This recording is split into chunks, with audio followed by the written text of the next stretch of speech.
Welcome to Forsaken News. This is the series where I talk about all the hot news for Forsaken. Let's begin. Recently, there has been an interview with the Forsaken developers, and of course, we have received a bunch of juicy news. Starting off with some upcoming survivors and killers. The next big update after Noli will include a new survivor and a new killer. Now, hopefully this update won't take as long as Noli is taking.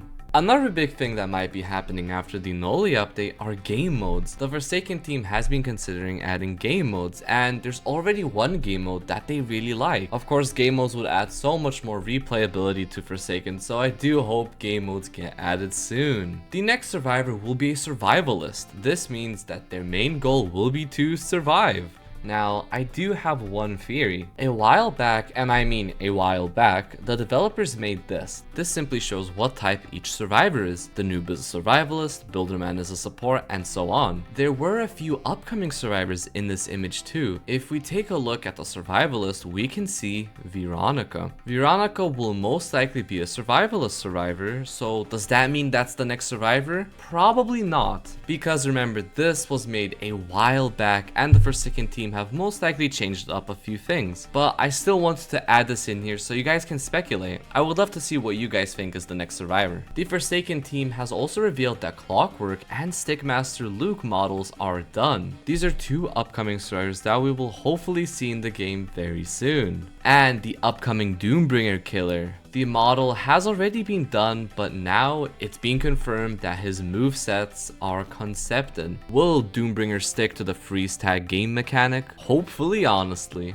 The upcoming Jason redesign, sadly still not fully revealed yet, but we did get this teaser. This appears to be Slasher's chest, and clearly you can see that his shirt will actually be the same shirt that the Bacon Hairs wear. Is this a sign that the Slasher and Bacon Hairs will be related? Maybe. Another thing I want to add on to this, someone made really cool art for Slasher, and Haitoko actually said that this version is really accurate, but of course a few things are missing. Another one that people will most likely be really excited about, Rust010. This guy was going to be a killer for Forsaken, but sadly that killer got scrapped. Well, there has been a little bit of talk about a possible return for Rust010, but as of right now, we don't know anything, so we'll just have to wait and see what happens. Currently, he is still scrapped. In the interview, we also got news on some upcoming skins. This includes more Pride Month skins. Currently, we only have Chance and 2-time. Well, now we'll be getting a 1x1 Pride Month skin. Pretty cool, right? I'm sure we'll be getting a bunch more Pride Month skins. And now the big one. We currently have 3 golden skins. Love them or hate them, we'll be getting another one pretty soon. This time, it'll be a golden 1x1x1x1 skin. Our first golden killer skin. Hopefully he won't cost too much. Taph Milestone skins, they have concepts and hopefully we'll see them very soon. If not in the Noli update, most likely in the next update after Noli, but that's just my guess. Here's a small teaser for an upcoming Noli skin. Eyes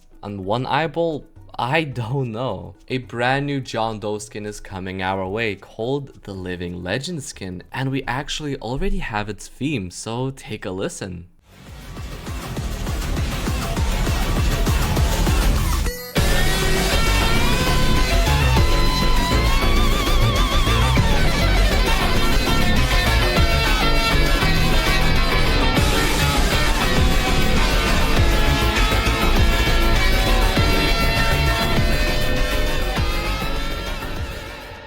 The full theme will be in the description below. Yeslo, a green Noli skin, will most likely be added as well.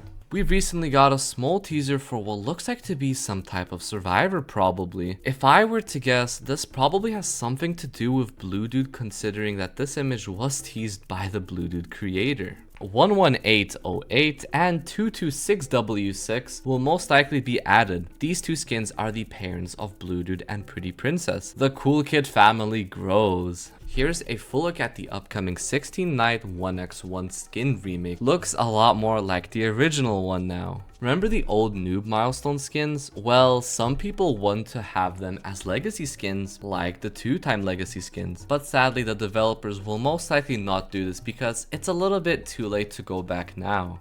the upcoming Diva one-time skin has started to appear in-game. We have a bunch of images and videos of it already. Personally, I really like the interesting lighting it has.